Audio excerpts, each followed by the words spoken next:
abategetsi muri Ethiopia banuranyije abantu bo mu rwego rwo hejuru mu ntara ya Tigrinya n'abakozi ba ONU mu guhiga abakekwaho kuba bashyigikiye ingabo zirwanya ubutegetsi mu majyaruguru y'igihugu. Polisi yahakanye kuba yibasiye abo mu bwoko Tigrinya.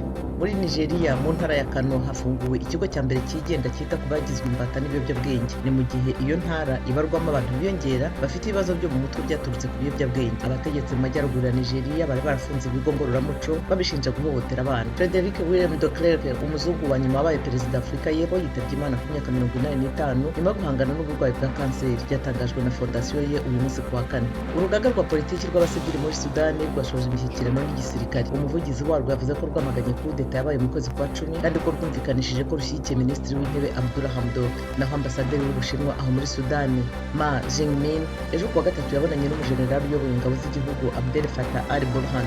Bombi bagaragarizanyije uko babona ibintu byifashe muri Sudani.